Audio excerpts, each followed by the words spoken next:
they reached out to me and they're saying, well, Floyd Mayweather now has joined Terence Crawford camp. Does that mean Floyd Mayweather doesn't like Jaron Boots Ennis? Floyd Mayweather went to Terence Crawford camp to give Terence Crawford advice on Canelo Alvarez. Robert, Floyd Mayweather just visited Crawford in camp. Is he going to help him how to beat Canelo, any of that? Why not? He beat Canelo.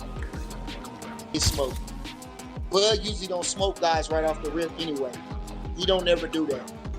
He lulls them in, he fills them out, and then he beats them to death. The stunning news that Floyd Mayweather has arrived to train Terence Crawford leaves Canelo stunned. The boxing world has been rocked by reports that Floyd visited Crawford's camp. Many people think this is related to Boots joining Canelo's camp. Mayweather's arrival, according to supporters and experts, might tip the scales in favor of Crawford for preparedness. Everyone is discussing and speculating about how this surprising turn of events may affect the mega fight. World, when we saw that he's in camp with him, right? And so people are saying now that they reached out to me and they're saying, well, Floyd Mayweather now has joined Terence Crawford camp. Does that mean Floyd Mayweather doesn't like Jaron Boots Ennis? Floyd Mayweather went to Terence Crawford camp to give Terence Crawford advice on Canelo Alvarez. Well, one, Terence Crawford is not fighting Jaron Boots Ennis. That's number one. Number two, it's not shots at Jaron Boots Ennis if Floyd Mayweather was to go to Terence Crawford camp. Number three, I saw this clip that Fight Hype had put out, and it's an old clip of Floyd Mayweather and Terence Crawford at Shakur Stevenson's sparring session in Las Vegas. Shakur had called them all to be at that sparring session, okay? And Floyd Mayweather assisted. Now, Floyd Mayweather took on Canelo Alvarez September 14th of 2013. That was 12 years ago, okay? And so with that said, this one has nothing to do with the other. Floyd Mayweather, from what I'm being told from Terence Crawford's camp, that he has not went up to Colorado and helped Terence Crawford do anything. Okay, now I don't know if he's willing to or not. I don't know if Terence Crawford reached out to him or not. I don't know if they spoke on the phone or not. But, you know, it's when you saw Terence Crawford and Floyd Mayweather at the top-ranked gym watching Shakur Stevenson, and they had a conversation with Eddie Hearn. That's very, very old. Okay, that's very old. Now, Floyd Mayweather has stand pat on Terence Crawford is the best fighter in the world currently right now as it stands. Pound for Pound shared a tweet featuring Terence and Floyd. Floyd Mayweather paid Terence Crawford a visit at his training camp, and the post immediately caused a stir in the boxing community. Since Floyd's experience may provide Crawford with important information versus Canelo, many view this as a significant turning moment. Questions concerning covert tactics and motivations are also being raised by the timing of his visit. In boxing, this one instance has swiftly emerged as the most talked about subject. Garcia, Robert addresses the issue calmly and rationally, emphasizing that Crawford has already demonstrated his abilities through years of practice and perfect discipline. He claims that although Floyd Mayweather's entrance in camp may thrill supporters, Crawford's commitment is what really determines victory. Long before Floyd made the decision to take over, Crawford was a skilled athlete who had developed his tactics. Garcia makes it apparent that no one piece of advice can alter the result of a competition of this magnitude. The most important thing is Crawford's ingrained training and philosophy, which have been clear throughout his career. Garcia's opinion also shows faith in Crawford's capacity to adjust to difficulties without requiring approval from others. Robert, Floyd Mayweather just visited Crawford in camp. Is he going to help him how to beat Canelo, any of that? Why not? He beat Canelo. Peter, what do you think about this? Mayweather visiting Crawford in camp. Does that help Crawford at all? No, motivation. Mayweather's very charismatic. No, it doesn't make it. Maybe they saw Boots sparring Canelo and they had to respond to that. You don't think so? But that's a big advantage for Canelo to have Boots spar him. Boots is just like Crawford. Boots is very good and very. I think Boots. Partner. You don't think Boots is like Crawford? Okay, so does that help Canelo, like having good sparring? No, that's really good. Boots is 34-0 with 30 knockouts. Huh? What if Boots went in? Probably did. That's what people are saying on the internet. As fans and commentators have pointed out the parallels in technical skill, patience, and poise inside the ring, the resemblance between Crawford and Mayweather has gotten stronger in recent years. Floyd has a unique advantage when it comes to offering tactical advice because of his confrontation with Canelo years ago. However, this advice might simply enhance Crawford's existing knowledge.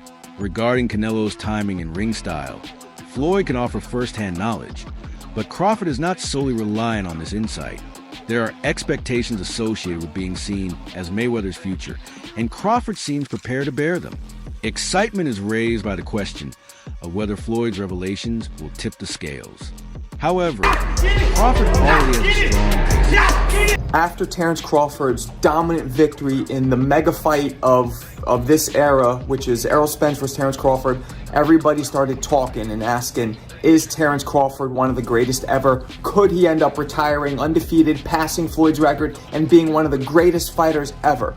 And that performance definitely put him on the right foot toward that direction. But I wanted to look at Floyd Mayweather, who is possibly the greatest fighter ever and was the greatest fighter hands down of the era right before him. I want to compare Floyd versus Terence Bud Crawford. They both fought it at 147. This, in real life, if the eras aligned, could have been a matchup that could have realistically happened. And who would have won? Now, I don't like making these predictions until a fighter's career is fully over because we don't know which direction Crawford's career can go. Looks like it's going to just keep going up, but you never know. So I like waiting until fighters retired. But I want to compare the two fighters here. Look at sparring. Now, guys, I use sparring clips because I cannot use fight. Al Stanton highlights Crawford's physical acuity, which never ceases to astound those around him. Many fighters start exhibiting obvious signs of decline at the age of 38. Crawford is still swift and explosive, though. Stanton explains how the winner retains the will and ambition of a younger sportsman. In sparring sessions, he seems to be younger than his years, displaying quick reflexes and controlled accuracy. People that practice with Crawford gain confidence from the way he moves and exerts power. Stanton finds that Crawford's state and mindset, which exhibits continuous change rather than stagnation, are the most noticeable features. Because of these characteristics, Stanton is convinced that Canelo will never be able to equal Crawford's enthusiasm. And most recently just got back from Colorado Springs, Colorado, with training camp with Terence Crawford. And mainly that's why we're here. So if you can, what a lot of people are going to want to know is, how was the experience getting in the ring with Terence and, without giving away situations and game plans and stuff like that. What can you tell us from your experience in that camp? He don't look like a 38-year-old in the ring. I can say that. Experience. I sparred him a few times. Good experience.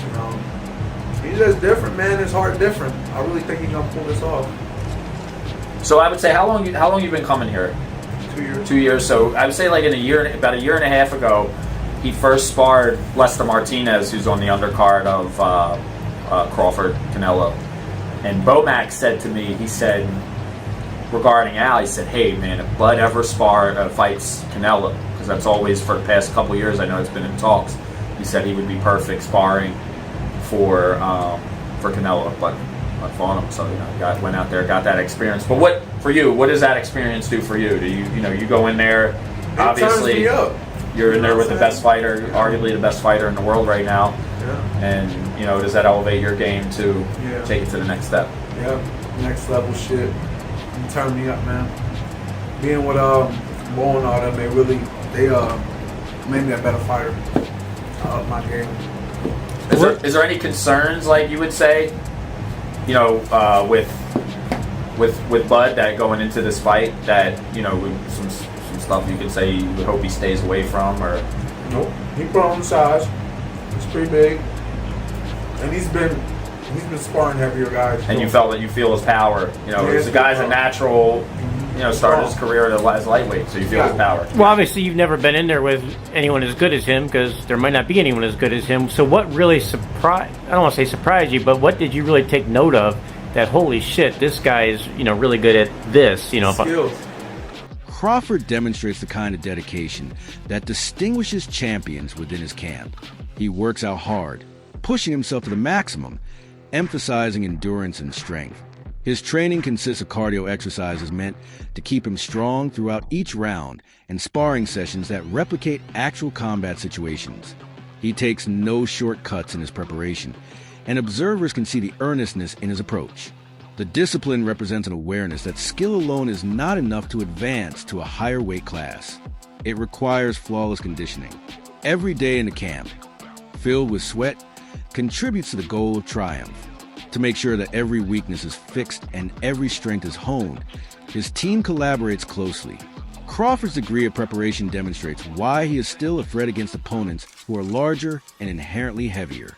Back on your boxing day. There you go. That's all. There you go, Bernie. There you go, Bernie. Drop it with that, man. Kidney shot, Bernie. There you go. There you go. He gonna take it though. There you go. Kidney shot, Bernie. He gonna never show Kidney it. shot, Bernie. Kidney shot, Bernie. Turn him up, Bernie. Turn him up, Bernie. Turn him up, Bernie. Turn him up. Turn him up. Turn him up, Bernie. He ready to fall, Bernie. Turn him up. Turn him up. Turn him up. Eso, Bernie. You back. You back, Bernie. You back. Good body shot. Good body shot. Beautiful body shot. Beautiful body shot. Beautiful body shots, Bernie. Nice body shot. Turn him up. Turn him up, Bernie. Turn him up. Turn him up. Turn him up. Turn him up, Bernie. Turn him up. If he dies, he dies. If he dies, he dies. I thought he said, hey, Steven, you was over there like. Regarding Crawford's sparring, Bernie the boxer has a strong view and observes that every session shows improvement. He emphasizes that Crawford is demonstrating supremacy in preparation in addition to staying up. Bernie says he looks stronger every day, which is a direct result of the hard work he puts in at the gym. However, Bernie also admits that Canelo benefits from having a skilled combatant like Jiren Ennis at his camp.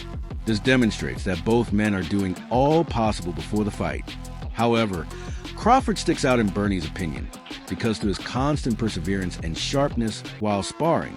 His development during camp suggests that he is mentally prepared to perform at his best and is in top physical shape going into fight night. It was good work. Crawford got off the plane, had an 8, and they fought. And he sparred Richard Hitchison first. So he went with Richard Hitchison and Brian Norman, all in the same session. Just got off the plane, didn't eat, and they had a good sparring session. That's it. He didn't get smoked. Bud usually don't smoke guys right off the rip anyway. He don't never do that. He lulls them in, he fills them out, and then he beats them to death. When we asked Brian Norman to come to training camp because he had good work, they turned us down. Yeah. Shout out to Brian Norman. I'm just telling the truth. That's it. So you might have a good session with Crawford. What great champion didn't have good sessions with? Some people had good sessions with the champion. That's not nothing out of the ordinary. I watched his documentary. He said this guy came out of nowhere. He gave Dempsey a bad time. He said, I can do that, but only for about a round. I go out around the town, bang up a couple guys, and me and Dempsey can go at it, build up a reputation, and then we'll go at it. So, like I say, Brian Norman, at least he didn't stay in the sparring session. He moved up here, world champion now, and he getting his just due. He worked hard, and he wasn't scared. He didn't back down. Like I say, he gave a good account of himself in every sparring session with the guys that he sparred with, Tank and most notably Crawford. Does this build a different type of fuel? Just knowing that, hearing everybody saying that, hey, Canelo is really taking this training camp real seriously, due to him bringing some of these sparring partners. And tell me, do you feel like that fuels the team Crawford? When they signed it, that was the fuel.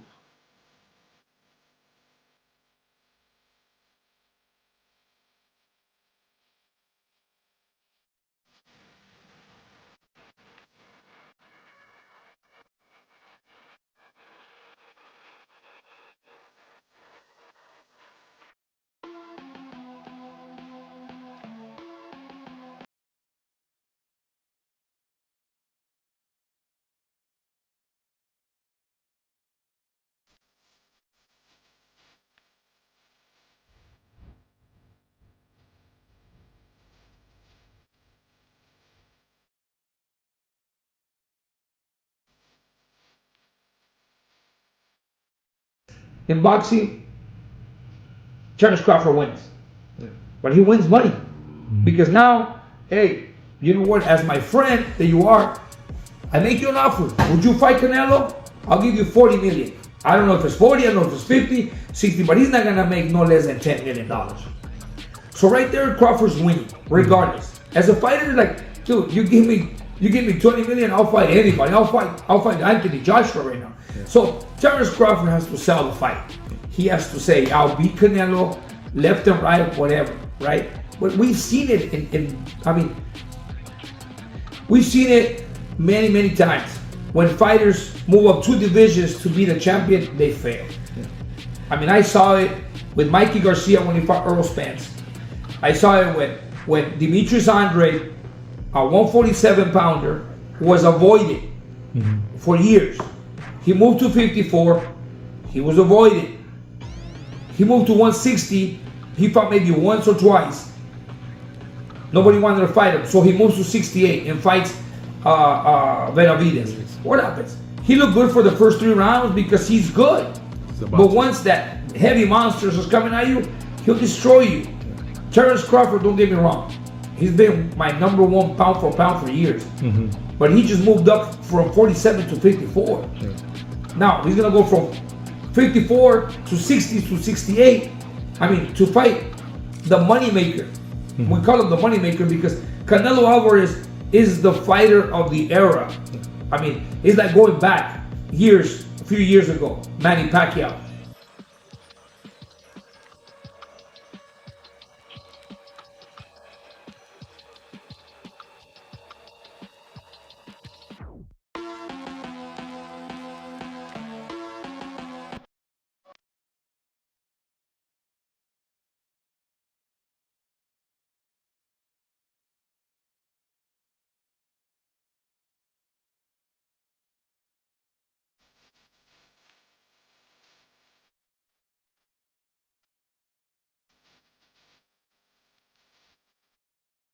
I just think that, I think the skull fight was just a bad style. And I think Canelo was like, why force the issue? You know what I mean? I'm up. This guy's running. I'm not gonna, I'm not gonna take a chance. So I think that it was that kind of fight for Canelo. But Madrimov did give Crawford problems. You know what I'm saying? And where I felt like, damn, at 54, he gave you problems. 68 is different. You know what I'm saying? So you going up 3 weight classes, because he was 47, 54, 60, 68. That's 3 weight classes. It's a major difference, man. And one thing is like, right, so people are saying Canelo has problems with movers. But the reality is Crawford's not a mover. Crawford's not a fighter that fights on his feet in the sense of boxing, kind of like, let's say, how a Pernell Whitaker would box or how Andy Lara would box. 50 Cent continued beyond a